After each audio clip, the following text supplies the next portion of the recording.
बिना औषधरे केवल प्राकृतिक चिकित्सा और उपाय द्वारा शरीर मध्य नुआ शक्ति और नुआ जीवन सृष्टि करहब। यह आम कहीपर ड्रगलेस हार्मलेस होलिस्टिक थेरापी। आजिकाली केमिकल ड्रग्स अपेक्षा प्राकृतिक और विकल्प चिकित्सार लोकप्रियता वृद्धि पाइबार लगी। नमस्कार, मु डॉक्टर शिव प्रसाद सेनापति, SCB medical college Cuttack, department of general surgery. आज आम डिटेल्स जानिबा तुलसी रे लुचि रहितिबा औषधीय गुण। बहु पुरातन कालरू आयुर्वेदिक चिकित्सा पद्धति रे तुलसी को एक मौषधि रूपे व्यवहार करा जाउछि। एहा आपनक शरीर पई अत्यंत लाभकारी।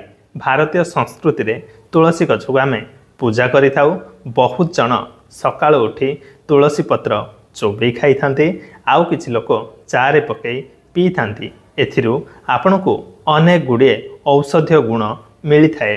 तुलसी मुख्यतः तीन प्रकार। गोटे हैला राम तुलसी बा श्वेत तुलसी, यार पत्रर colour bright green colour. Second हैला कृष्ण तुलसी बा कला तुलसी, यार पत्रर कलर पर्पलिश भायोलेट बा बैगनी रंगर। थर्ड हैला बण तुलसी। बहुत जनक घरे राम तुलसी बा श्वेत तुलसी थाए, किंतु आमे जदि मेडिसिनल प्रॉपर्टी देखिबा राम तुलसी अपेक्षा कृष्ण तुलसी बा कला तुलसी रे अधिक औषधीय गुण भरी रही। इंग्लिश रे तुलसी पत्र को आमे होली बेसिल बा बेसिल लीफ बोली कहि थाउ। आमे जेतेबेले छोट थिले आपनकर मध्य निश्चय मन थिबो, काश थंडा किबा ज्वर होउतले आम माँ माने तुलसी पत्र को महूरे मिसई खाइबा को दियंती। यह रियली काम करे। आपन जदि काश थंडा पई एलोपैथिक मेडिसिन खाइबे यह किछि दिन समय लगी थाए, किंतु आपन जदि तुलसी पत्र महू गोलमरीच अदा एसबुर प्रयोग करती देखिबे काश थंडा बहुत जल्दी भल होता है। एक्चुअली तुलसी रे anti bacterial anti viral anti inflammatory गुण रही, जहाँकि छोट पिलांक ठारू आरंभ करी वयस्क लोकंक पर्यंत थंडा काश एलर्जी थ्रोट इन्फेक्शन रु रक्षा करिथाए। तेणु आजिठारू थंडा काशरू रक्षा पाइबा पई तुलसी पत्र सह समान क्वांटिटीर अदा रस एवं महू मिसई सेवन करंतु, देखिबे बहुत जल्दी आराम मिलिबो। तुलसी रस समस्त प्रकार ज्वर कमेबारे मध्य हेल्प करे। पारासिटामोल भली तुलसी पत्र रे एंटीपायरेटिक गुण रही। आपनकर जदि सुखिला काश होछि, थ्रोट इन्फेक्शन लागी रहउछि, बहुत सारा मेडिसिन खाइलेनी तथापि कमुनी, देन आपण तुलसी पत्र सह गोलमरीच एवं अदा को मिसई काढ़ा प्रस्तुत करंतु एवं यार प्रतिदिन सेवन द्वारा आपनकर सुखिला काश बहुत जल्दी भल हो जिवो। Next most important health benefit है तुलसी पत्र आपनकर इम्यूनिटी पावर बा रोग प्रतिरोधक शक्ति वृद्धि करे।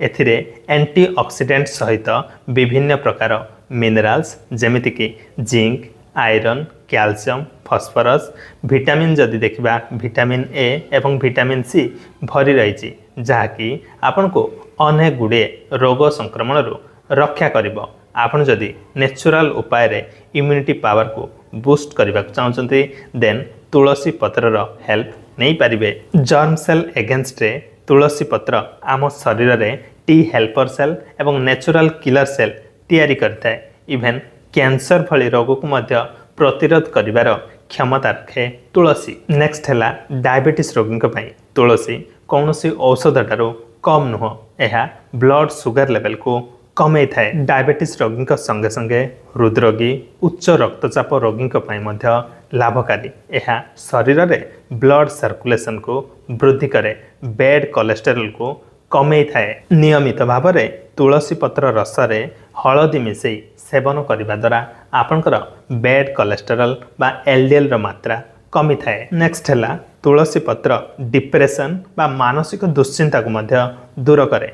तुलसी पत्र रस रे किछि केमिकल्स रही थाए, जेमिति कि यूजिनल कैफिक एसिड रोसमेरिनिक एसिड। यह आपनक ब्रेन रे थिबा न्यूरोट्रांसमीटर डोपामिन सेरोटोनिन रो मात्रा को सठिक करई थाए एवं स्ट्रेस को कमे थाए। आपन को जदि सबु बेले मुंड बिंधा लागी रोची, तुलसी पत्रर काढ़ा प्रस्तुत करी पी पारिबे। आपण याको चारे मध्य पकई पीवा द्वारा अधिक ताजा अनुभव करेंगे। नेक्स्ट है आस्थमा रोगी तुलसी अत्यंत लाभकारी। आपंकर जदि निश्वास प्रश्वास जनित समस्या श्वास जनित समस्या लगी रही देन तुलसी पत्र रसरे किछि कला लुण मिसई सेवन करंतु बहुत जल्दी आराम मिलिबो। नियमित तुलसी खाइले आपनकर डाइजेशन प्रोसेस मध्य इम्प्रूव हबो। एहा मेटाबॉलिज्म प्रोसेस को त्वरान्वित करता है। भोक हो नथले मध्य तुलसी पत्र रस किंबा तुलसी पत्र चोबई खाइबा द्वारा भोक बढ़ी थाए। तुलसी रस अजीर्ण गैस एसिडिटी एवं ब्लटिंग भली समस्या मध्य रक्षा करे। नेक्स्ट है सौंदर्यर सिक्रेट प्रतिदिन 4-5टी तुलसी पत्र। यह आपणकर स्किन रो ग्लोइंगनेस को इम्प्रूव करिवो, त्वचा को गोरा एवं उज्जवल करिवो, स्किन रो अनेक समस्या दूर करे, एजिंग प्रोसेस को डिले करता है। आउ एक इम्पोर्टेंट हेल्थ बेनिफिट है एथिरे डायूरेटिक प्रॉपर्टी रही जहाँकि ब्लड रे यूरिक एसिड लेवल को कमे थाए, क्रिस्टालाइज हवा को दिएनी, तेणु किडनी स्टोन रु मध्य प्रिवेंट करे। आजिकली मार्केट रे तुलसी ड्रॉप, तुलसी सिरप, तुलसी पाउडर मध्य रेडीमेड अवेलेबल हेलानी।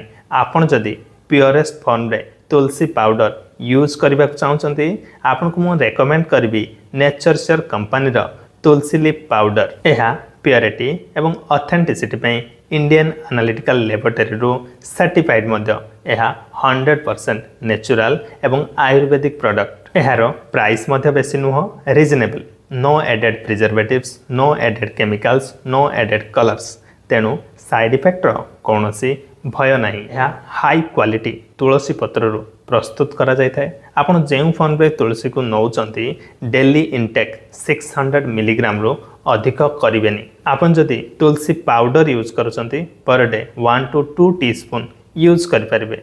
तुलसी पत्र को डायरेक्टली चोबई खाइबा परिवर्ते आपण गोटे ग्लास पानी रे नेचरल तुलसी लीफ पाउडर को पकई ढोकी पारिबे। कहीं ना डायरेक्टली तुलसी पत्र को कंज्यूम करने द्वारा यह आपण दांत को स्टेन करें। एथिरे थिबा मर्कुरी आपण दांतर एनामल को मध्य नष्ट करें। तेणु आपण डायरेक्टली तुलसी पत्र को चोबई न खाई आपण यार पाउडर किंबा सिरप यूज करें। आपण तुलसी पाउडर काढ़ा प्रस्तुत कर पी पारे। केमती बनइबे ना गोटे ग्लास पानी रे 1 ରୁ 2 टीस्पून तुलसी पाउडर को फुटेबे। देन पानी अधा हो गला परे अल्प उषुम थिबो चा पीला भली कंज्यूम करेंगे। यह आउ टिके टेस्टी करबा पई आपण किछि अदा रस, लेमन जूस किंबा हनी मध्य ऐड करि परिबे। नेचरशर तुलसी लीफ पाउडर सहित आपण गोटे छोट महू डबाटे मध्य मिल जिवो। यह डिफरेंट पर्पज रे आपण यूज करि परिबे। एही तुलसी पाउडर रो आपण तुलसी कफ सिरप प्रस्तुत करि परिबे, इम्यूनिटी बूस्टर तैयारी करि परिबे।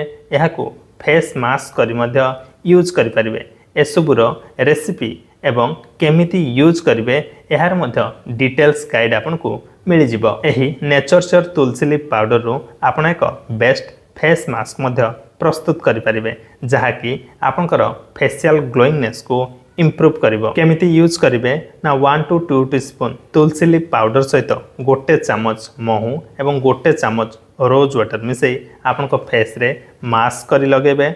20 मिनिट पर सफा पानी रे धोई देबे। एपरी सप्ताह को थरे रु 2 थर आपण करि परिबे जहाँकि आपन त्वचार अनेक समस्या दूर करिवो। शेष रे एति कहबी तुलसी कौनसी औषध ठारू किछि भी गुण रे कम नुह। यह काश, थंडा, छिंक, एलर्जी ठारू आरंभ करी high blood pressure, diabetes, even colon cancer, किछि पेट समस्या जेमिति कि गैस, एसिडिटी, ब्लटिंग मध्य आपण को रक्षा करिवो। तुलसीर एते सबु उपकारिता जानिला परे आज ठारू ही आपण दैनंदिन जीवन रे तुलसीर व्यवहार करंतु। आशा करुछि आज भिडियो आपण किछि नुआ जिनिस शिखि पारिथिबे। भिडियोटी भल लागिथिले लाइक करंतु, आपण सांगसाथी मध्य शेयर करंतु एवं मो चैनल डॉक्टर सेनापति को सब्सक्राइब करंतु। रहिली, नमस्कार।